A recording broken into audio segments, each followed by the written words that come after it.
Hello my dear friends. तो आज हम शुरू करने वाले हैं ग्राफ्स। क्या शुरू करने वाले हैं? ग्राफ। तो ये जो ग्राफ है, वो बहुत ही मतलब टफ लगता है और काफ़ी स्कूल में इसको स्किप भी कर दिया जाता है। इसके पिछले करते हुए शायद टीचर को टफ लगता है, टीचर को मतलब आता ना हो, यार ये भी हो सकता है टीचर सोचता हो कि बच्चे को नहीं आएगा, कुछ भी हो, लेकिन मैं तो कवर करूँगा और आपको भी अगर आता है तो फिर आप उसको देखेंगे और आपको समझ में आएगा। जितना आसान हो सके मैं उसको उतना आसान करने की कोशिश करूँगा। चलिए आप हेडिंग डाल लें कॉपी पेन निकाल के। ग्राफ। ओह ये जी है कि आर है, खुद ही कंफ्यूज हो गया। ये जी GRAPH ग्राफ। अच्छा, ग्राफ के पहले आपको मैं एक चीज़ आपको एक चीज़ आनी चाहिए। मैथमेटिक्स में अपने कोऑर्डिनेट ज्योमेट्री थोड़ी बहुत आपको पढ़ी होनी चाहिए। नहीं पढ़ी होगी फिर मैं आप पे जीरो से स्टार्ट करूँगा, लेकिन हाँ लेवलिंग नहीं करने वाला, क्योंकि अगर आपका लेवल ग्राउंड से भी जीरो होगा तो फिर मैं कुछ नहीं कर सकता। लेकिन हाँ मैं ग्राउंड लेवल से शुरू करूँगा, मतलब 9th लेवल तक लेकर जाऊँगा। लेकिन हाँ आपको लेवलिंग मैं नहीं करूँगा यहाँ पे, क्योंकि लेवलिंग करने में वीडियो की लेंथ बदल जाएगी और जो अपना ट्रैक है वो भी बदल जाएगा। मैथमेटिक्स पढ़ना शुरू कर देंगे, ठीक है? तो हम लोग ग्राफ पढ़ेंगे। अच्छा, ग्राफ से पहले एक चीज़ हम समझते हैं कि आपको क्या ये आता है कि आपने कभी ऐसे ड्रॉ किया है? ये इसको हम लोग बोलते हैं एक्स एक्सिस, इसको बोलते हैं वाई एक्सिस। और जहाँ पे ये दोनों लाइन एक दूसरे को मीट करती हैं, काटती हैं, इसको बोलते हैं ओरिजिन ओ। क्या बोलते हैं? ऑरिजिनो। हाँ, ओ से रिप्रेजेंटेट करते हैं, इसको बोलते हैं ओरिजिन। आपने ये सीखा है, नंबर सिस्टम ही सीखा है आपने, इसे 8th 9th 10th में सीख लिया था कि कोई भी चीज यहाँ पे हम लोग लेते थे वो ओ लेते थे।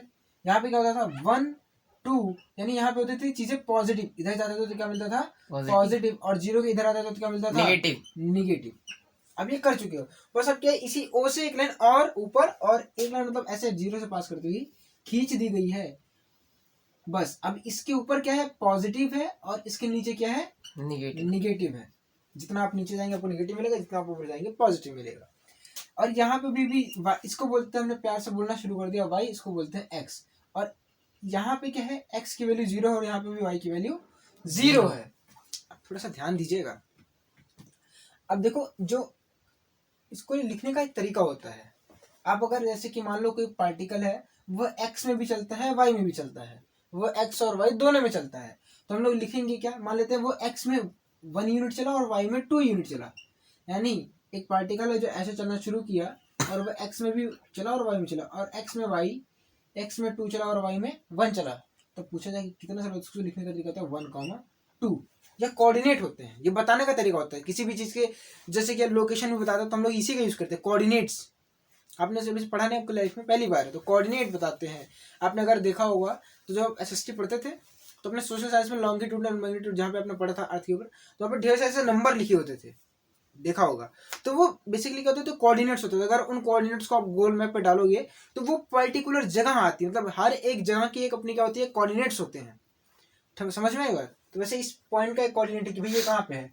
ये 1,2 पे। 1,2 मतलब कि एक्स में 1 आ गया और वाई में 2 चल चुका है। अब देखो यहाँ पे एक चीज और, इसको क्या करते हैं थोड़ा सा मतलब बताते कैसे हैं। इसको लिखने का तरीका होता है एक्स कॉमा वाई। सबसे पहले क्या लिखते हैं? एक्स, बाद में क्या लिखते हैं? वाई लिखते हैं। अच्छा, एक्स कॉमा वाई तो समझ में आ गया है। अब सर ये बताओ, अब एक चीज आप ध्यान देना, मैं बोलना सही बोल रहा हूँ कि गलत बोल रहा हूँ, कि वो ये है कि कोई भी पार्टिकल एक्स में कितना चलता है, क्या उसको ऐसे बोल सकता हूँ कि वाई से जितनी दूर चलेगा उसको बोलते हैं एक्स। देखो, कोई पार्टिकल मान लो 1 चला तो वाई 1 मतलब क्या? वाई एक्सिस से दूरी 1 क्या है? मैं पूछूं कोई पार्टिकल एक्स एक्सिस में चला 2 यूनिट, कितना चला है? 2 यूनिट। और मैं बोलूं बताओ उस पार्टिकल की वाई एक्सिस से डिस्टेंस कितनी है, तो बोलेंगे 2 है कि नहीं है? तो दोनों चीजें क्या है? सेम है कि नहीं है? वैसे जैसे इसमें मैं बोलूं पार्टिकल वाई में चला 2, तो उसकी एक्स एक्सिस से दूरी कितनी है? 2 है कि नहीं? देखो मैं बोलूं यहाँ पे नीचे हो गया, एक्सिस से कितनी दूरी पे है? 2। खत्म।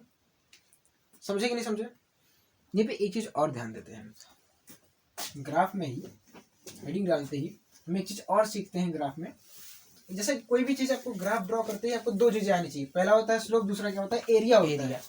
स्लोप मतलब ढाल। हाँ, स्लोप मतलब ढाल। तो पढ़ चुके तो फिर कृपया करके आपको आना चाहिए ना। तो स्लोप पढ़ते हैं। ये स्लोप क्या होता है? तो आप लोग डिमोटिवेट नहीं हो, मेरे साथ जो बैठे हैं वो एक बार पढ़ चुके हैं, लेकिन सिर्फ यहीं तक पढ़े, इसके बाद नहीं पढ़े हैं, ठीक है? तो जो स्लोप क्या है? स्लोप का हिंदी मतलब होता है ढाल। और आपने वो ढाल नहीं, वो शील्ड वाली ढाल नहीं है, अरे ढलान वाली ढाल है यार। जैसे मतलब क्या है, ध्यान दीजिएगा, इसे एक ऐसे समझते हैं, एक्स और वाई से समझते हैं ताकि आपको ज़्यादा कुछ समझ में आ जाए। एक्स और वाई, स्लोप को सबसे पहले बताता हूँ कि स्लोप को लिखते कैसे। स्लोप को डिनोट करते हैं एम से। कैसे डिनोट करते हैं? एम से। और यहाँ पे डिफाइन किया गया m is equal to ten theta. अभी बताता हूँ ये आया कैसे, ये फॉर्मूला पहले लिख लो और m is equal to ten theta define किया गया। अभी बताता हूँ कैसे। ठीक है, अच्छा किसी चीज की ढलान कितनी ज्यादा होगी, मान लेते हैं ढलान यहाँ पे हम लेते हैं किसी भी एक चीज से, और फिलहाल अगर हमको ढलान लेते हैं हाँ तो नहीं, जैसे ढलान मान लो जमीन से लेते तो कैसे लेते हैं, जैसे ये मान लो जमीन है तो जमीन से कोई चीज मान लो ऐसे, मतलब ये जमीन है ये चीज, तो मैं बोलूँ पेन कैसी है, जमीन पे है, अभी जमीन से ऊपर गई और ऊपर गई और ऊपर गई, तो बताओ जैसे ही मैं जमीन और मतलब अब बताओ इसमें मतलब ढाल ज्यादा है किसमें ढाल ज्यादा है, ढाल इसमें। ये क्वेश्चन पूछो ताकि समझ में आ जाए। ये तुम्हारी फर्स्ट पोजीशन है और ये सेकंड पोजीशन है, तो बताइए ये फर्स्ट पोजीशन में ढाल ज्यादा है कि सेकंड पोजीशन में ढाल ज्यादा है? सेकंड पोजीशन में ढाल ज्यादा। अब बताओ जब फर्स्ट पोजीशन में ढाल ज्यादा है, सेकंड पोजीशन में सेकंड पोजीशन में ढाल ज्यादा और फर्स्ट पोजीशन में कम है, अब मैं दूसरे इसी को दूसरे वे से पूछता हूँ, बताओ ग्राउंड और इस मार्कर के बीच का, ये मेरे हाथ और मार्कर के बीच का एंगल इस पोजीशन में ज्यादा है कि इस पोजीशन में ज्यादा है? इस पोजीशन में ज्यादा है। सेकंड। अब बताओ सेकंड वाली पोजीशन में ढाल भी ज्यादा है और सेकंड वाली पोजीशन में एंगल भी ज्यादा है कि नहीं है? यानी मैं ये बोलूं इसे, अब इसमें समझिएगा, मैं बोलूं ये एंगल θ1 है और ये एंगल θ2 है, आप खुद सोचिएगा, सेल्फ से, मतलब ज्यादा फिजिक्स में पढ़ा रहा हूं, मैथमेटिक्स पढ़ा, फील लेने की जरूरत है। अब ये बताओ कि ये कोई एक रास्ता ये है और एक रास्ता ये है, ठीक है, पहाड़ी मान लो, ऐसे एक रास्ता बनाया गया है, बताओ ये पहला रास्ता है, ये दूसरा रास्ता है, अब तो पहले रास्ते में ढाल जाता है, दूसरे रास्ते में ढाल जाता है, दूसरे में। अच्छा तो ये पहला रास्ता जो मैं बोल रहा हूँ क्या एक लाइन है, वो भी स्ट्रेट लाइन है कि नहीं है? मैथमेटिक्स में अगर कोई ऐसे लिख जाओ, मैं अगर बोलूँ ही नहीं ये रास्ता, तो तुम क्या बोलोगे, ये स्ट्रेट लाइन है, क्या बोलोगे? Straight line. तो मतलब इस स्ट्रेट लाइन का ढाल कम है और इसका ज्यादा है, या अगर इसका मतलब क्या है कि ढाल जहां पे ज्यादा होता है उसका मतलब एंगल ज्यादा होता है कि नहीं होता है? यानी θ1 की जब आप अब देख लो कि जब भी ये थीटा की वैल्यू, अब थीटा किसके रेस्पोंडेंट है? एक्स के, यानी एक्स एक्सिस से बना हुआ एंगल जितना ज्यादा होगा उसको बोलेंगे उसकी ढाल कितनी, उसका स्लोप उतना ही ज्यादा होगा। अब हमें एक ऐसा रेशियो चाहिए था, चलो अभी बाद में थीटा को क्यों लेते हैं, क्या इतनी बातें क्लियर है? कुछ डाउट है तो पूछ लो। क्लियर है? क्लियर है, आगे बढ़ो। Yes sir. अब ध्यान देते हैं थोड़ी सी चीजों को और इसी को थोड़ा सा और समराइज करते हैं। अब ढलान निकालने के लिए हमें ये, अगर मान लो मैं ये एंगल पता चल जाए तो क्या मैं ढाल निकाल सकता हूँ? सोचो, क्या एंगल पता चल जाए तो ढाल निकल सकता है? सिंपल है।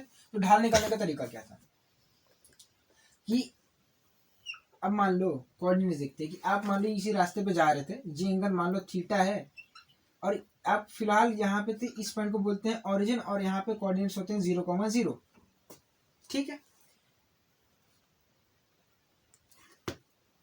ठीक है, अब ध्यान दीजिएगा कि यहाँ पे आप इस पॉइंट पे, यहाँ पे है, आप कहीं पे थे, आपने देखना शुरू किया, इस पॉइंट को बोलता हूँ मैं P, और यहाँ पे आपके कोऑर्डिनेट से x1, y1, ठीक है, ऐसे कुछ ऐसे उलझन ले लिया, और यहाँ पे जब आप Q पे पहुंचे, इसको Q यहाँ पे लेते हैं, जब Q पे पहुंचे तो आपके कोऑर्डिनेट्स हो गए x2, y2। x1, y1 का मतलब क्या है कि जब आप P पे थे, इसका मतलब क्या है कि आप x1 में, सॉरी x में x1 आगे हो, इसको बोलते हैं x एक्सिस, ऐसे एडिशन x1 और y में y1, आप x में x1 दूरी यूनिट चल चुके हो और y में y1 दूरी चल चुके हो। यानी मैं बोलूं यहां से लेकर यहां तक जो डिस्टेंस है ये किसके बराबर है? x1 के y1 x1 चल किस में रहो? x1 में ना, x1। तो ये यहाँ से यहाँ तक की दूरी किसके बराबर हो जाएगी? x1 के बराबर। यानी अगर मैं बोलूँ यहाँ से ऐसा परपेंडिकुलर डाल दूं, ये तो p गायब भी हो गया, यानी ये जो पॉइंट p है, मैं बोलूँ यहाँ से यहाँ तक की दूरी क्या है? x एक्सिस से दूरी को क्या बोलते हो? y1। y x एक्सिस से दूरी बोलते हो y में चले हुए डिस्टेंस, और y में चली हुई डिस्टेंस कितनी है? y1 है। तो यानी ये वाली जो डिस्टेंस है इसको बोल देंगे y1। ऐसे कैसे लिखते हैं इसको? थोड़ा इसको थोड़ा सा सही से लिखते हैं ना, ऐसे नहीं लिख सकते। यानी यहाँ से यहाँ तक ये जो डिस्टेंस है ये बोला गया y1, और ध्यान दो पहले लिखना बंद करो, ये चीज यहाँ से यहाँ तक क्या है? x1 है। या देखो डेफिनेशन से है, अगर वो नहीं बताता कि अब y से जितनी दूर जा रहे हैं उसको लिखते हो x में, और x से जितनी दूर उसको लिखते हो y में, x1, y1। अच्छा यहाँ पे क्या है कि आप चल चुके हो x2, x में कितना चल चुके हो x2 और y में y2, यानी आप x1 आगे और y2 ऊपर चल बढ़ चुके हो।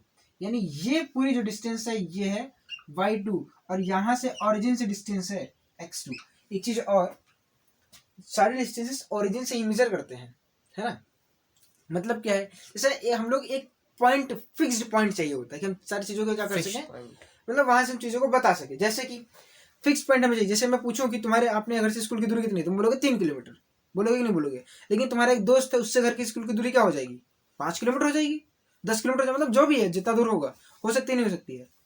तो वहां पे वो क्या कर रहा है कि भाई वो अपने रिस्पेक्ट में बता रहा है, उसने अपने को बोला फिक्स पॉइंट, अपने घर को बोला फिक्स पॉइंट और वहां से दूरी बता रहा है।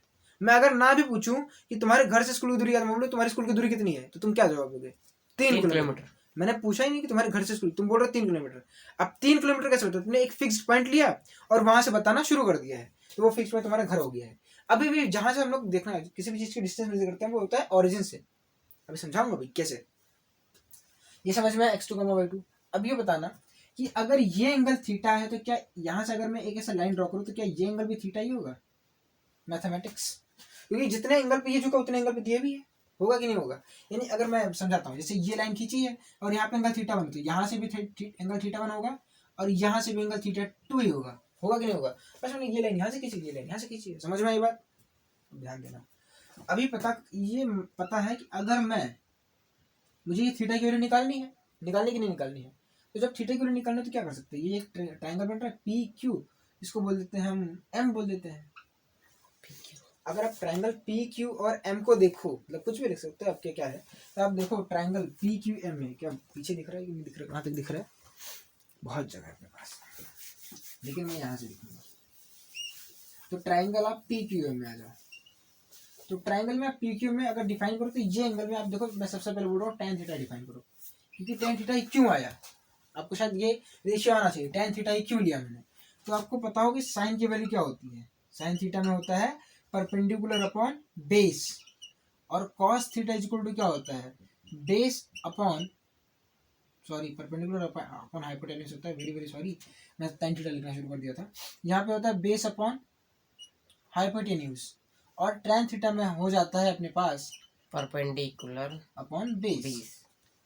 ठीक है, ठीक, समझ में आएगी बात। अब ये कैसे याद रखते थे पंडित बद्री प्रसाद, अब कैसा मुझे तो याद ही नहीं है ये, मतलब मैं तो हिंदी मीडियम वाला था, तो आपके टीचर मैथ की बताते हैं कैसे, मतलब मैं कैसे याद करता था। तो मतलब यहाँ पे बोल तो सकता हूँ ना, पाकिस्तान भूखा प्यासा, हिंदुस्तान हरा भरा, ऐसे याद रखते थे। अब देखो कैसे, देखो P B P upon H H B. अब पंडित बद्री प्रसाद वाला मुझे इसलिए नहीं याद है क्योंकि वो हमारे सर ने बताया था और ये मेरे दोस्त ने बताया था, है ना, और दोस्त वाली चीजें जल्दी याद रहती हैं, सर वाली तो चीज भूल जाते हैं हम लोग, है ना। तो वही है, तो पाकिस्तान भूखा प्यासा और हिंदुस्तान हरा भरा। और ऐसी बात है क्योंकि पाकिस्तान को हम लोग क्या बोलते हैं, बड़ा बुरा बुरा भरा, दिक्कत हो जाएगी कोई अगर देखेगा तो ये समझ में आ गई बात। अब ये जो पहला रेशियो है ये बताएगा साइन को, दूसरा वाला बताएगा कॉस, और तीसरा वाला tan। tan। ये रखने का तरीका होता है। अब देखो इसमें क्या पता है, परपेंडिकुलर पता है ये लाइन, है ना, और ये क्या है बेस पता है, हमें हाइपोटेन्यूज तो नहीं पता है, तो हमने इसलिए tan थीटा को लिया, इसी रेशियो को लिया। समझ में आई बात, क्योंकि हमें क्या पता है, y पता है और x पता है, y और x पता है, यहाँ पे tan थीटा की वैल्यू क्या हो जाएगी, ये लेंथ परपेंडिकुलर क्या है, ये में से अगर आप ध्यान दो परपेंडिकुलर लंबाई, ये ट्रायंगल दिख रहा है, अगर मैं ये पूरी लंबाई है, पूरी लंबाई कितनी है y2, और y2 में से अगर मैं ये छोटी वाली डिस्टेंस यानी y1 घटा दूं तो क्या मुझे qm मिल जाएगा, क्योंकि tan थीटा की वैल्यू क्या है qm अपॉन pm, है कि नहीं। देखो पहले देखो क्या tan थीटा मतलब क्या होता है, परपेंडिकुलर अपॉन बेस, तो परपेंडिकुलर कितना है qm और बेस कितना है pm, है कि नहीं है, समझ में आई बात। यस, तो tan theta is equal to क्या हो जाएगा, क्यू एम की वैल्यू क्या है, क्योंकि हमें पता है। अच्छा इसमें भी एक आध पॉइंट और ले लेते हैं, इसको हम बोलते हैं ए, इसको बोल देते हैं बी, और कोई पॉइंट नहीं होता, चलो ठीक है। अब मैं बोलूं कि क्या क्यू एम की वैल्यू क्या है, Q B is equal to है y2, है कि नहीं है, और इसी को मैं लिख सकता हूँ क्या Q M plus of M B, लिख सकता हूँ कि नहीं लिख सकता हूँ। Yes sir. और क्यू एम की वैल्यू हमें पता करनी है और एम बी की वैल्यू हमें पता है, क्योंकि एम बी की वैल्यू पी ए के बराबर है। यहाँ पे देखो एम बी की वैल्यू पी ए के बराबर है कि नहीं है, देखो एम बी की वैल्यू पी ए के बराबर है। एम बी की वैल्यू पी ए के बराबर है। और यहाँ पे देखो एक चीज और कि जो ओ ए है इसको बोलते हैं ओरिजिन पॉइंट ओ ए है कि नहीं, देखो ओ ए की वैल्यू क्या है x1 है कि नहीं है, x1 और ओ बी की वैल्यू क्या है x2 है कि नहीं है, यस। और ओ कहाँ गया, और पीएम की वैल्यू ए बी के बराबर है, पीएम की वैल्यू ए बी की, तो यहाँ पे हम लिख सकते हैं एंड पीएम की वैल्यू ए बी की वैल्यू। ये पूरा मैथमेटिक्स है, डेरिवेशन है, जो भी समझ सकते हो। तो यहाँ पे क्या हो जाएगा, अगर मैं निकालूं क्यूएम की वैल्यू, बस ललो टाइप हो गया, एम बी की वैल्यू पता हो जाएगी हमके, एम बी की वैल्यू क्या है देखो पी ए के बराबर। एम बी की वैल्यू क्या है पी के बराबर, और पी की वैल्यू क्या है y1। तो यहाँ पे क्या हो जाएगा Q M is equal to y2 minus of y1। हो जाएगा कि नहीं हो जाएगा, क्या वीडियो में दिख रहा है, हाँ दिख रहा है, समझ में आई बात, हो जाएगा नहीं हो जाएगा। अब ऐसा आप खुद करेंगे, मैं खुद कर दे रहा हूँ कि अगर मुझे कौन सी डिस्टेंस चाहिए, पीएम चाहिए, और पीएम की वैल्यू किसके बराबर है ए बी के बराबर। मैंने बहुत गंदा हो गया फिगर ना, समझ में थोड़ा कम आ रहा है ना। तो जो पीएम की वैल्यू ध्यान दो, इसलिए शुरू से देखो, शुरुआत से समझोगे तो समझ में, पीएम की वैल्यू ए बी के बराबर है, पीएम की वैल्यू ए बी के बराबर है, और ए बी की वैल्यू हमें निकालने तो क्या हो जाएगा, अगर मैं लिखूं x2 A B equal to x2, O B is equal to क्या है ओ ए प्लस ए बी है कि नहीं है कि नहीं बताओ। और हमें ए बी की वैल्यू भी चाहिए, और हमें ओ बी की वैल्यू पता है कि नहीं पता है, ओ बी की वैल्यू है x2 और ओ ए की वैल्यू है x1 plus of A B. तो हमें ए बी की वैल्यू पता चल जाएगी x2 माइनस x1, और यहाँ पे वैल्यू पुट करेंगे तो मिलेगा y2 minus of y1 upon x2 minus x1। अब प्यार की बात बताता हूँ, पते की बात, प्यार की बात नहीं है, पते की बात है कि आपको अगर ये डेरिवेशन समझ में नहीं आया तो भी कोई दिक्कत वाली बात नहीं, ये डेरिवेशन आपको मैथमेटिक्स में फिर से मिलेगा, ठीक है। शायद है कि नहीं है, लेकिन आप समझ लो। भैया आया नहीं आया, आ गया। तो नोट करो,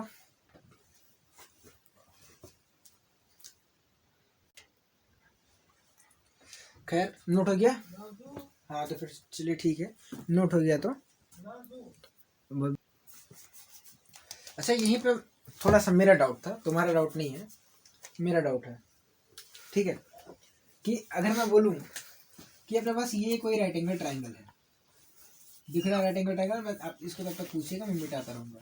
ये राइट एंगल ट्राइंगल है। अब इस राइट एंगल ट्राइंगल में तीन चीजें होती हैं, एक होता है परपेंडिकुलर, एक होता है बेस, और एक होता है हाइपोटेन्यूज। मैं इसमें पूछूं ट्राइंगल ए बी सी में, मुझे बताओ कि परपेंडिकुलर कौन सा है और बेस कौन सा है, बताओ इसमें परपेंडिकुलर कौन सा है, बेस कौन सा है। परपेंडिकुलर ए बी हो गया, बेस हो गया सी बी, हाइपोटेन्यूज ए सी। गलत है।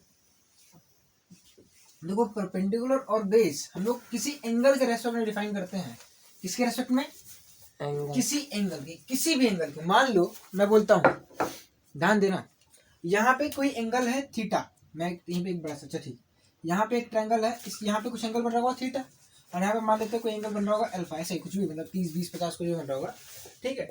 अब देखना मैं बोलूंगा कि थीटा के रेस्पेक्ट में, लिखने चल रहे हैं हम लोग, थीटा के रेस्पेक्ट में, विद रेस्पेक्ट टू थीटा के रेस्पेक्ट में अगर मैं बोलूँ पी क्या है, मतलब परपेंडिकुलर क्या है, तो एंगल के सामने वाली जो साइड होती है उसको हम लोग बोलते हैं परपेंडिकुलर, यानी एंगल के सामने कौन सा है ए बी, और एंगल जिससे बना रहा है सबसे जो छोटी वाली साइड है उसको बोलते हैं बेस। क्या बोलते हैं, बेस, यानी बेस क्या हो जाएगा सी बी, और जो सबसे बड़ी वाली साइड होती है उसको हम लोग क्या बोलते हैं ए सी, वो तो हाइपोटेन्यूज हमेशा रहेगी, समझे, यही तो बताया सर। अब मैं बोलूं अल्फा के रेस्पेक्ट में, किस पे रेस्पेक्ट में, अल्फा, एंगल के सामने वाली साइड को क्या बोलते हैं, परपेंडिकुलर की बेस, परपेंडिकुलर। तो अब परपेंडिकुलर क्या है यहाँ पे सी बी, और बेस क्या हो जाएगा छोटी ए बी, और अभी भी हाइपोटेन्यूज क्या है ए सी है, यानी एंगल चेंज होती है, परपेंडिकुलर और बेस चेंज हो जाएंगे, लेकिन हाइपोटेन्यूज चेंज नहीं होता। ये रिजल्ट, और ये ऐसे कंफ्यूज बिल्कुल नहीं होता। अच्छा देखो क्यों, क्योंकि जब एंगल बनाते तो हमें दो ही साइड की जरूरत होती है ना, जैसे यहाँ पे देखते हैं एंगल क्या बताता है, देखो यहाँ पे अच्छा एक डेफिनेशन होती है एंगल की, एंगल देखो हमें बताता है कि दो, अगर ये देखो दो चीजें है कि नहीं, एक ये है एक ये है, दोनों के एंगल में कितना डिफरेंस है, दोनों के डायरेक्शन में कितना डिफरेंस है, एंगल हमें ये बताता है, समझे। यानी एक अगर पॉइंट कर रहा है इस डायरेक्शन में, तो दूसरा वाला देखो इस डायरेक्शन में पॉइंट कर रहा है। दोनों की डायरेक्शन अलग है कि सेम है? अलग अलग है। और दोनों की डायरेक्शन जब अलग है तो किसके कितना अलग है? थीटा थीटा के रिस्पेक्ट। मैंने थीटा मतलब एंगल बताता है कि भाई साहब इनकी डायरेक्शन में इतना एक अंतर है। जैसे कि जो नॉर्थ है उसको हम लोग ऐसे दिखाते हैं और जो साउथ है ऐसे दिखाते हैं, और जो ईस्ट और वेस्ट है वो ऐसे और ऐसे दिखाते हैं। अब तो नॉर्थ और ईस्ट के बीच का एंगल कितना है? 90। नॉर्थ और ईस्ट के बीच का एंगल 90। नॉर्थ और ईस्ट के डायरेक्शन के बीच का डिफरेंस है कि भाई 90 का डिफरेंस है दोनों के डायरेक्शन में, समझे? अब मैं बोलूँ नॉर्थ और साउथ के बीच का एंगल कितना है? 180। कितना है? 180। और ये बताना एक चीज और, यहीं पे मैं बता रहा हूँ, ऐसा फिर से ड्रॉ कर रहा हूँ। ये नॉर्थ है, ठीक है, ये ईस्ट है, ये साउथ है और ये वेस्ट है। मैं पता नहीं कहाँ भाग रहा हूँ लेकिन ठीक है। अब मैं बोलूँ ये नॉर्थ है तो ये कौन सी डायरेक्शन है?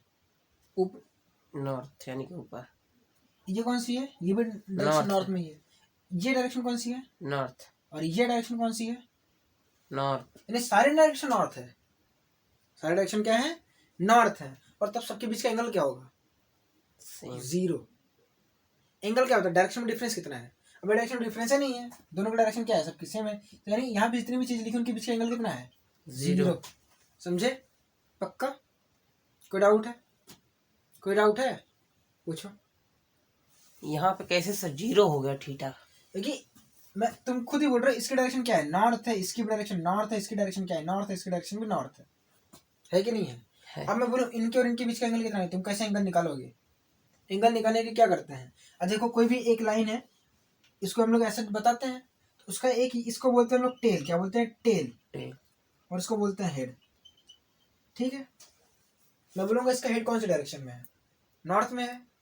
ठीक है, अब हेड और टेल में, अब इसका डायरेक्शन नॉर्थ में है, इसका भी नॉर्थ में हेड कर रहा है, इसका भी नॉर्थ में है। अब बोलो सारे का डायरेक्शन नॉर्थ है, तो एंगल क्या है ही नहीं। एंगल क्या है? 0। 0। भाई सारे के सारे डायरेक्शन एक का है ना। टेल थोड़ा सा हमारे अगर पास थोड़ा सा और बढ़ाना, थोड़ा और समझना है तो क्या करो, मतलब किन्हीं दो के बीच का तुमको एंगल बताना, तो क्या करो, एक मतलब एक ये पकड़ लिया और एक ये पकड़ लिया, ठीक है, तो क्या करो, दोनों की टेल टेल ज्वाइन कर दो। दोनों की टेल टेल क्या कर दो? ज्वाइन कर दो। तुम्हें बहुत ज्यादा मार्क में, तुम बहुत हिंसावादी इंसान हो, तो अगर इसका मुड़वा पकड़ो, इसका मुड़वा ऐसे लाके बजड़ा दो, है ना? ऐसा देखो क्या हो जाएगा, ये और ये बजड़ा दी कि नहीं बजड़ा दिए?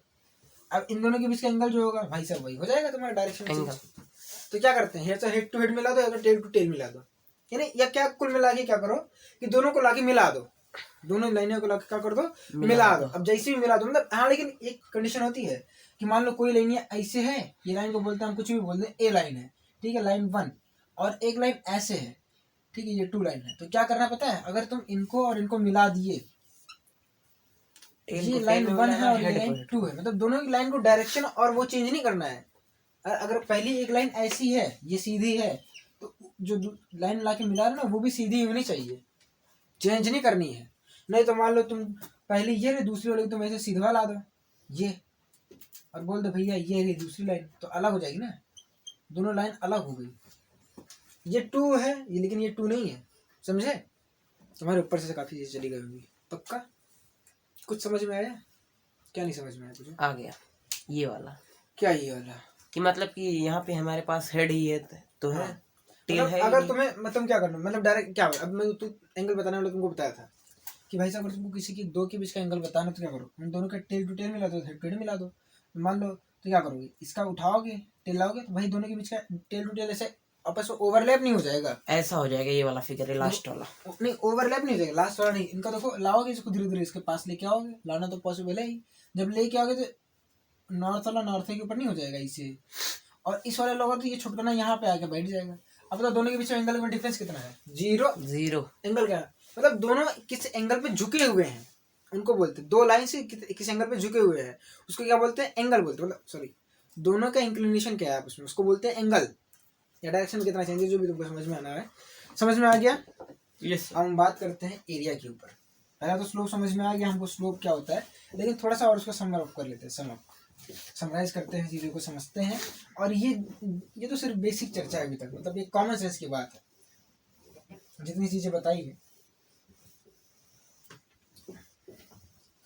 हम बात करते हैं थोड़ा सा स्लोप में। स्लोप में हमने सीखा क्या कि m इक्वल टू होता है tan थीटा,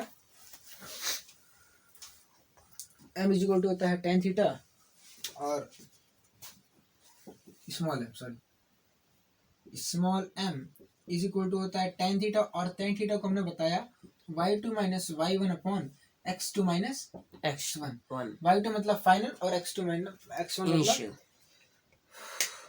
मतलब जो भी है। अब समझना, अभी एक क्वेश्चन तुमने अगर वो फिगर ध्यान से देखा हो, उस फिगर में क्या था, ये y था, ये x था, ठीक है। और यहाँ पे एक पॉइंट हमने ओरिजिन लिया था और यहाँ पे पॉइंट P था, जिसको हमने बोला था x1 कॉमा y1, ठीक है। उसके बाद एक पॉइंट आया था और यहाँ Q, पे 0,0 ले लो। अब तुम बोलो, ये भी तो तुम बोले थे, जो तुम थीटा। बोले थे कि यहाँ पे भी तो भैया एंगल थीटा है, तो काहे इतना दूरवा भाग गए थे तुम। वो जनरल डेरिवेशन था, ये स्पेशल केस हो जाता है, तुमको समझे में नहीं आता क्या कर रहे हैं हम। मैं बोलूंगा यहाँ पे ऐसा मैं ड्रॉ कर देता, वो भी केस है। अब बताओ कि इसकी परपेंडिकुलर क्या है, y1 है, और इसका बेस क्या है, x1 है। तो तुम बोलते हैं slope m is equal to tan theta is equal to क्या हो जाएगा, perpendicular upon base y1 upon x1। तो बोलोगे ये भी तो है, समझे नहीं समझे, आया। इसका मतलब क्या है, इसका मतलब देखो कि यहाँ पे जो y1 है, जो फाइनल पॉइंट है वो क्या है, 0 है। क्या है, फाइनल पॉइंट 0 है। अब मैं यहाँ पे पुट करूंगा y1 upon x1 minus zero इसके केस के लिए, तो सॉल्व इसके करोगे तो केस ये के चीज लिए ये तो आएगा, हो जाएगा नहीं हो जाएगा। अब हो जाएगा। ये क्या था, अच्छा इसको थोड़ा सा और सम कर लेते हैं, थोड़ा सा और से। m इज इक्वल टू होता है tan theta is equal to होता है y final minus y initial upon x final minus x initial, x final minus of x initial. अब इनिशियल पॉइंट क्या होता है वो अपने ऊपर डिपेंड करता है। जैसे यहाँ पे इनिशियल पॉइंट क्या था, यहाँ पे इनिशियल पॉइंट क्या था x1 और final point sorry initial point था 0,0 और फाइनल पॉइंट क्या था x1 y1। और यहाँ उस जब डेरिवेशन किया था उसमें क्या था, इनिशियल पॉइंट x1 y1 और final point x2 y2। That's it, समझ में आई बात। Yes sir. थोड़ा सा इसको मिटा लेते हैं और फिर हम लोग बात कर लेते हैं इसके बारे में। अच्छा स्लोप को थोड़ा सा और बढ़ा दे, एरिया की बात करेंगे लेकिन स्लोप को थोड़ा सा और बढ़ा लेते हैं ना। स्लोप को थोड़ा सा और बढ़ाने का मतलब क्या है, कुछ स्पेशल केसेस होते हैं, स्लोप के कुछ स्पेशल केसेस होते हैं। जैसे कि ये x है, ये y है, फिर से मैं बोलूँगा ये कोई लाइन है, इसकी स्लोप कितनी, कोई ये लाइन है, ठीक है, y इक्वल टू किस पे है, ये यहाँ से डिस्टेंस है c मान लो, यहाँ से डिस्टेंस क्या मान लो, c मान लो। अब मैं बोलूँ इसकी स्लोप बता दो, इसका स्लोप क्या तुम कर दो, बता दो, ठीक है। देखने से हमको पता चलेगा इसका स्लोप तो 0 है ना, ढाल तो है ही नहीं, अरे जमीन स्ट्रेट लाइन है, तो स्ट्रेट लाइन है। और मतलब हमको चलने में कोई तकलीफ ही नहीं होगी, क्योंकि हमको पता है जितना ज्यादा स्लोप हुआ होगा उतना हमको चढ़ने में तकलीफ होगी कि नहीं होगी, उतरने में हमको उतरने में आसानी होगी और चढ़ने में बहुत तकलीफ होगी। मान लो तुमको हम चीटा बन के बैठा दें, घंटे से मान लो तो चलोगे तो है नहीं, लेकिन चीटा बन के हम तुमको चला दे। चीटा क्यों लेते हैं तुमको समझ में आएगा, क्योंकि चीटा फॉर होता है सी और सी फॉर होता है सेंटर ऑफ मास। हम लोग हमारे गुरुजी ने कहा था हमको, है ना, सेंटर ऑफ मास बहुत ही अच्छी चीज़ होती है, वहाँ पे बैठ कर हम चीज़ों को ऑब्जर्व कर लेते हैं। चलो कोई दिक्कत नहीं है, क्योंकि हम लोग इतने बड़े बड़े इंसान हैं, उनको ऑब्जर्व करना पड़ता है, तो हम ऐसा एज्यूम कर लेते हैं कि गैंडे जैसे इंसान को चीटा जैसे, हाँ कि वही सब, क्योंकि चीटा कहीं भी जाके बैठ सकता है कि नहीं बैठ सकता है। हम तुमको कहीं भी बैठा देंगे, किसी की दूसरी गड़िया में बैठा देंगे तो गैंडा थोड़ी ना बैठ पाता है, और तुम बैठोगे तो तुमको भगा भी दिएगा ना, नहीं भगाएगा। अब तुम जाओ दूसरी गाड़ी में बैठो, भगा देगा, लेकिन चूटा बैठ जाएगा तो उसको कुछ नहीं कहेंगे, मक्खी ढेर सारे चूटे आ जाएंगे तो उसको भगाएंगे, तब गड़िया छोड़ के वो भाग जाएगा, वो गाड़ी छोड़ के भाग जाएगा, फिर आएगा उसको भगाएगा दूसरी टेक्निक से। हाँ अब इधर देखो, ये x है, ये y है। अच्छा यहाँ पे इसका हमने पता ही कर लिया था एंगल 0, लेकिन हम प्रूफ तो कर लेते हैं। हमें पता है m इज इक्वल टू होता है tan थीटा, और tan theta is equal to क्या होता है y2 minus y1 upon x2 minus x1। अब इसमें देख रहे हो कि जो y है वो तो चेंज ही नहीं हो रहा है, चेंज हो रहा है, देखो बदल ही नहीं रहा है वो, क्योंकि अगर मैं बोलूँ y क्या था, एक्चुअली में y क्या था, x एक्सिस से दूरी, y क्या था, x एक्सिस से दूरी, और मैं अब x के चेंज करने पे देखो y में चेंज आ रहा है, बिल्कुल नहीं आ रहा है। c यहाँ पे है, यहाँ से ले लो c, यहाँ से ले लो c, तो हमने क्या, चलो 2 पॉइंट ले लेते हैं। एक पॉइंट ये है x1 है, और यहाँ पे मैंने पता किया यहाँ पे c है, एक पॉइंट x2 है, यहाँ पर भी सी, यहाँ पे भी c है, y में तो बढ़ा ही नहीं। ठीक है चलो कोई दिक्कत नहीं, हम ले लेते हैं इसके लिए m निकालना शुरू किया, तो m इज इक्वल टू क्या था, tan थीटा बार बार फॉर्मूला लिख रहा हूँ ताकि याद हो जाए। और y2 minus one, y2 c minus c अपन x2 माइनस x1, x1 तो ये कितना हो जाएगा 0 अपॉन जो भी है x2 लिख माइनस मैं चलो लिख x1 दे रहा हूँ x2 माइनस ऑफ x1, ये कितना आ गया 0, यानी m की वैल्यू क्या होगी 0 यानी ढाल कितना है 0, 0 यानी tan थीटा कितना है 0, और 0 tan थीटा 0 तो यानी थीटा की वैल्यू क्या होती है 0 होती है, ये पता है ना थीटा 0 होता है। अब तुमको खुद लग रहा है कि यहाँ पे स्लोप 0 है कि नहीं? स्ट्रेट लाइन दिख रही है। हाँ मतलब तुमको चढ़ने में कोई दिक्कत नहीं है, लेकिन अगर मैं बोलूँ यहाँ पे कोई लाइन ऐसी है इसका स्लोप बता दो, अब सोचो इस पे चढ़ने में हमको कितनी तकलीफें होगी, सोच इमेजिन कर लो हेलीकॉप्टर पे जैसे बस। सीढ़ी लगा के चढ़ते हैं। अब सीढ़ी का सीढ़ियाँ लगाओगे तो सीढ़ियाँ रुक जाएगी, सीढ़ियाँ कैसे लगाते हो मान लो किसी पे, सीढ़ियाँ ऐसे लगाते हो कि नहीं लगाते हो? ऐसे नहीं, वो रस्सी वाली सीढ़ी और रस्सी पे स्ट्रेट चढ़ रहती कौन है। पाता है, रस्सी कौन चढ़ पाता है? रस्सी में हाथ तो छिल जाते हैं, वही आर्मी वाले थोड़ी ना होते हैं, वो इंडियन आर्मी। रस्सी वाला सीढ़ी जो नहीं होता है, हाँ। गिराते हैं हेलीकॉप्टर से, वो वाली, लेकिन वो एकदम सीधी रहती है और तुमको चढ़ना इस पे है, इस पे कैसे लगाओगे? या तो ऊपर से जाओ सीढ़ी तुम लगाओ, है ना, चलो मतलब सीढ़ी जो नॉर्मल लगाते वो इससे लगाते ताकि हम लोग चढ़ पाए ना सीढ़ी पे, और इसमें मान लो तुमको चढ़ना है तो चढ़ने में काफी तकलीफ होगी।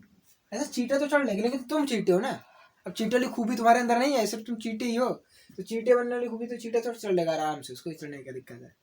तो यहाँ पे क्या है, चढ़ने में बहुत दिक्कत होगी कि नहीं होगी, यानी यहाँ पे तुमको दिख रहा है कि चढ़ने में तुमको जितनी ज्यादा मतलब यहाँ पे चलने में कोई दिक्कत नहीं, जैसे हमने स्लोप 0, यहाँ पे चढ़ने में बहुत ही दिक्कत हो रही है, यानी m की वैल्यू इनफाइनाइट हो जाएगी, इनफाइनाइट तो बहुत बड़ी। अब देख भी लो कैसे, tan थीटा m की वैल्यू। ठीक है, अरे देखो पहले m की वैल्यू इनफाइनाइट कैसे आती है, मतलब चढ़ने में हमें दिक्कत बहुत ज्यादा है, यहाँ पे चढ़ने में दिक्कत बहुत कम थी इसलिए 0, और यहाँ पे चढ़ने में दिक्कत बहुत ज्यादा इसलिए m की वैल्यू इनफाइनाइट, क्योंकि अगर कहीं भी हमें बहुत ज्यादा चीज बतानी पड़ती है तो हम उस नंबर में नहीं बोलते, हम लोग बोलते थे इनफाइनाइट। समंदर में कितना पानी, इनफाइनाइट पानी है, तुरंत है। अब देखो यहाँ पे अगर आप ध्यान दो इस पॉइंट के रिस्पेक्ट में, इस लाइन के रिस्पेक्ट में, यहाँ पे अगर मान लेते हैं x की वैल्यू x ही है और यहाँ पे तब x की वैल्यू क्या होगी, x चेंज हो रही है, बताओ x क्या था y से दूरी, और y से दूरी देखो चेंज ही नहीं हो रही है, मतलब ऐसा फिगर में शायद मेरे चेंज हो रही है लाइन टेढ़े बनने की वजह से, लेकिन चेंज नहीं हो रही है, नहीं हो रही है। अब मैं y से यहाँ पे कोई पॉइंट था, यहाँ पे y की वैल्यू क्या होती है 0, ये तो होती है, क्योंकि y की वैल्यू हम कब लिखते हैं जब x एक्सिस से जो दूरी रहती है दूरी, उसको y दूरी यहाँ पे है ही अब नहीं, तो पॉइंट x एक्सिस से दूरी कितनी है, कुछ नहीं है, तो y की वैल्यू क्या हो जाएगी पॉइंट 0, पे ही है, और यहाँ पे मान लाइन लेते पे ही हैं पॉइंट। y की वैल्यू क्या है, y की वैल्यू y है। अब m की वैल्यू निकालो, m इज इक्वल टू क्या हो जाएगा tan theta is equal to क्या हो जाएगा y1 नहीं हो सकता -1, सर, y1 उधर x अरे कुछ भी ले लो हमने बस आसान के लिए, तो फिर फाइनल क्या था y था, तो y minus 0 upon x minus x, अब नीचे क्या हो गया y अपॉन 0, और इसको मैथमेटिक्स वालों ने अनडिफाइंड बोला है, लेकिन हम लोग प्यार से बोलते हैं इनफिनाइट। समझ में आया पक्का? तो नोट कर ले, अगर नोट करना है जो भी तुमको नोट कर लो। यहाँ पे m की वैल्यू क्या होनी चाहिए 0 होनी चाहिए, और यहाँ पे m की वैल्यू क्या होनी चाहिए इनफिनाइट होनी चाहिए, ये दो केसेस थे। समझ में आई बात? अब यहाँ पे देखना है कि जब यहाँ पे एंगल कितना है, थीटा की वैल्यू कितनी है 90, तो यहाँ पे हमें पता चलेगा कि tan थीटा की वैल्यू क्या है 90, tan यानी tan 90 की वैल्यू किसके बराबर आएगी, इनफाइनाइट के बराबर है। एक वैल्यू और याद कर लेना, tan 90 की वैल्यू किसके बराबर है इनफिनाइट। और अब यहाँ पे भी तुम देख सकते थे कि एंगल 0 कैसे आता है, क्योंकि ये चीज किधर है x में भी पॉइंटेड है, जब डायरेक्शन में चेंज नहीं हो तो थीटा की वैल्यू क्या हो जाएगी 0। समझ में आई बात? तो पॉज करके वीडियो को नोट करिए आप।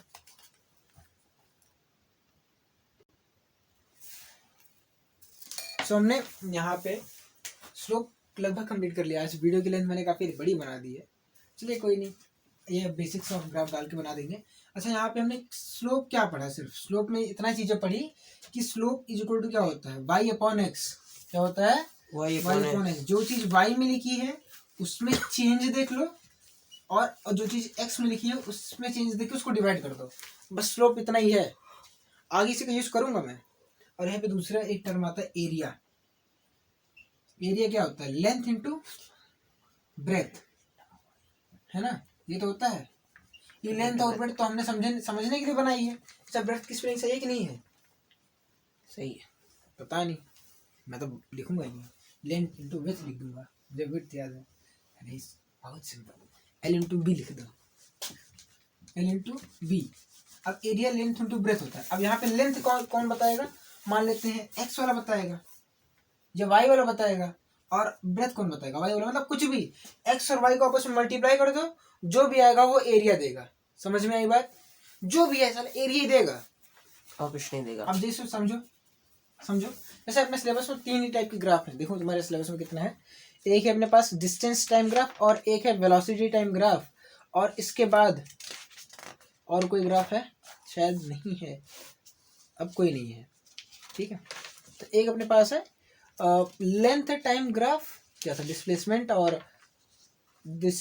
टाइम ग्राफ, और दूसरा है वेलोसिटी टाइम ग्राफ। बस अब ध्यान दो क्या है, डिस्प्लेसमेंट टाइम ग्राफ, इसको लिखते हैं एस टी ग्राफ। क्या लिखते हैं, एस टी ग्राफ। ये क्या है, डिस्प्लेसमेंट टाइम ग्राफ। अब ध्यान देना, लिखने का तरीका होता है डिस्प्लेसमेंट टाइम ग्राफ, जो पहले लिखा रहता है उसको हम वाई में प्लॉट करते हैं, जो बाद में लिखा रहता है उसको हम लोग एक्स में प्लॉट करते हैं, ठीक है।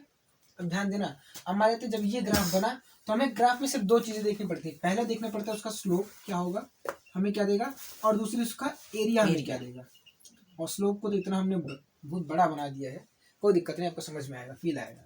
तो स्लोप क्या होता है, स्लोप मतलब क्या है, जब स्लोप निकालते हो तो y अपॉन एक्स, और इसमें y में क्या प्लॉट कर रहे हैं, डिस्प्लेसमेंट यानी s को प्लॉट कर रहे हैं, और इसमें क्या प्लॉट कर रहे हैं, टाइम को प्लॉट कर रहे हैं कि नहीं कर रहे हैं। तो स्लोप क्या हो जाएगा, m इज इक्वल टू क्या है, y अपॉन एक्स, या y में चेंज अपॉन x में चेंज। तो y में चेंज मतलब क्या हो जाएगा, चेंज इन डिस्प्लेसमेंट अपॉन ये क्या हो जाएगा, टाइम। अब आप ध्यान दो, ये क्या है, स्लोप नहीं है। अगर मैं इसको लिखूं तो ये क्या है, डिस्प्लेसमेंट है, किसी पार्टिकल का डिस्प्लेसमेंट, और ये क्या है, टाइम इंटरवल। तो अब बताओ डिस्प्लेसमेंट अपॉन टाइम इंटरवल क्या होता था, वेलोसिटी। क्या होता था, वेलोसिटी। भूल गए, बड़ी जल्दी भूल जाता है यार। डिस्प्लेसमेंट अपॉन टाइम इंटरवल क्या होता है, वेलोसिटी। यानी अब ध्यान देना, इसका मतलब क्या है, इसका मतलब ये है क्या, इसका मतलब ये है भैया कि हमें जो स्लोप है वो क्या वेलोसिटी देगा, हाँ देगा, बहुत अच्छे। स्लोप मतलब डिस्प्लेसमेंट टाइम के ग्राफ का स्लोप हमें क्या देगा, डिस्प्लेसमेंट टाइम ग्राफ का जो स्लोप है वो हमें क्या देगा, वेलोसिटी देगा। अच्छा, इसका एरिया क्या होता है, मतलब एक्स और वाई को, या वाई और एक्स को आपस में मल्टीप्लाई कर लो, यानी डिस्प्लेसमेंट और टाइम को आपस में मल्टीप्लाई कर लो।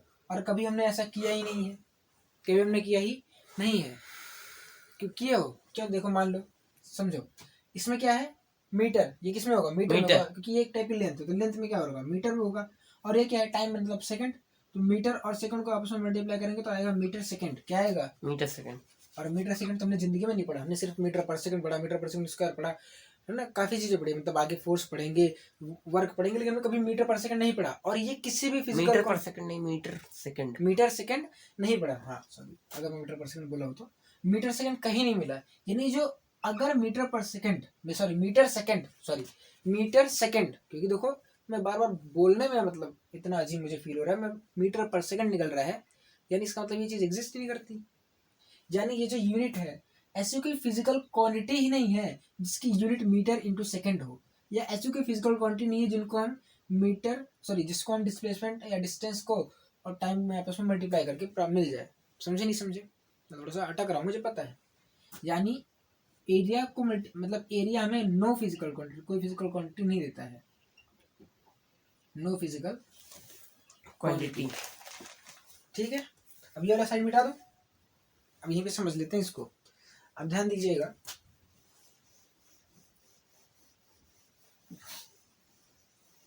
ध्यान क्या देना है, ध्यान यही देना है फिजिकल की स्पेलिंग, कि अब हम बात करने वाले हैं जब वीटी ग्राफ की, मतलब वेलोसिटी टाइम ग्राफ के बारे में। तो हमें भी इस ग्राफ में सबसे पहले देखना पड़ेगा स्लोप, और हमें देखना पड़ेगा एरिया। नोट बाद में करिएगा, है ना। अब यहाँ पे इसी में बना दो ये फिगर, अच्छा इसका फिगर यही रहने देते हैं, यहाँ पे इसमें जहाँ पे जगह तो काफी है, यानी ये रहा, ये मान लेते हैं हमने इसमें प्लॉट किया वेलोसिटी, इसमें प्लॉट किया टाइम, ठीक है। अभी बस ये लास्ट है। अब इसका स्लोप हमें क्या देगा, तो स्लोप क्या होता है, m is equal to Y में चेंज यानी delta v upon delta T. अच्छा वेलोसिटी इसलिए ये लगा देते हैं। अब बताओ ये क्या है, चेंज इन वेलोसिटी, और ये क्या है, टाइम टेकन या टाइम इंटरवल। अब बताओ v अपॉन t क्या होता था, change in velocity upon time क्या होता था, एक्सीलरेशन, भूल गए क्या होता था, acceleration, velocity upon time, rate of change of velocity, rate of change of velocity. अरे भाई e equal to delta v upon delta t नहीं होता था, भूल गए, बड़ी जल्दी भूल जाते हो। भुला जाता। तुमको कोई भी चीज ना पढ़ते टाइम याद रहती है। एक्सेलरेशन पढ़ा तो एक्सेलरेशन तक याद रहता था कि एज को तो डेल्टा टी अपॉन डेल्टा। भाई ये पूरी जिंदगी तुमको ढोना है, पूरी जिंदगी 12th तक ढोना है, 12th के बाद भी ढोना है। तैयारी करोगे तो भी ढोना पड़ेगा तुमको, समझे। अच्छा एरिया क्या है, area v into T, v into T. अच्छा v इंटू टी, वेलोसिटी तो हमारी वही, वेलोसिटी इंटू टाइम। अच्छा वेलोसिटी को किसमें मेजर करते हैं, मीटर पर सेकंड में, और सेकंड मान लेते हैं टाइम को सेकंड में, कैंसिल आउट हो जाए तो आया क्या, मीटर आया। अच्छा मीटर किसी की यूनिट होती है क्या, मीटर किसी फिजिकल क्वांटिटी की फिजिकल यूनिट होती है, हाँ किसकी, लेंथ की। यानी अगर वेलोसिटी हो तो उसको बोलते हैं डिस्प्लेसमेंट, यानी यहाँ पे क्या आ जाएगा, एस आ जाएगा। यानी इस एरिया का अगर हम वेलोसिटी टाइम ग्राफ का एरिया निकालें तो वो हमें क्या देगा, डिस्प्लेसमेंट देगा। क्या देगा, डिस्प्लेसमेंट। ये याद रखने वाली चीज है। भले ही मैं तुमको समझा दे रहा हूँ, तुम्हें अभी शायद समझ में आया हो, ना भी आया हो तो भी तुमको रटना पड़ेगा, समझे। एरिया, इसका हमें क्या देगा, एरिया देगा, समझे। डिस्प्लेसमेंट, डिस्प्लेसमेंट इसका हम सॉरी वेलोसिटी टाइम ग्राफ का एरिया में क्या देगा, डिस्प्लेसमेंट देगा। और डिस्प्लेसमेंट टाइम ग्राफ का एरिया में क्या देगा, कुछ नहीं। हमको नो फिजिकल क्वांटिटी, मतलब इसका एरिया हमको निकालना नहीं है, ठीक है। एरिया निकालने का फॉर्मूला होगा कि हमको कहीं ट्रायंगल मिल जाएगा तो कहीं भी रेक्टेंगल मिल जाएगा, ठीक है। मतलब रेक्टेंगल मतलब कहीं पे स्क्वायर मिल जाएगा, समझ में आया बात। तो ट्रायंगल का एरिया क्या होता है, half into length into breadth, ठीक है। और उसका क्या हो जाता है, लेंथ इंटू ब्रेथ। बस इतना ही हमको पढ़ना है, और बाकी जो भी इसमें बचा है वो अपन अगले लेक्चर में कवर करेंगे, क्योंकि अब इसको कंप्लीट करना मुश्किल है, मतलब मुश्किल नहीं है, लेकिन वीडियो की लेंथ बहुत ज़्यादा लंबी हो जाएगी। तो पढ़ते रहिए, ऑल द वेरी बेस्ट। अगले लेक्चर में हम लोग बात करेंगे, इसी को आगे करेंगे। ये बेसिक्स ऑफ क्या हो जाएगा, ग्राफ हो जाएगा। आप उसको बढ़िया से तैयार करिएगा तो ही आप अगला वीडियो देखिएगा, आपको बड़ा ही अच्छा लगेगा शायद। आई होप मैंने जितना आसान हो सकता उतना आसान करने की कोशिश की। तो पढ़ते रहिए, ऑल द वेरी बेस्ट एक बार फिर से।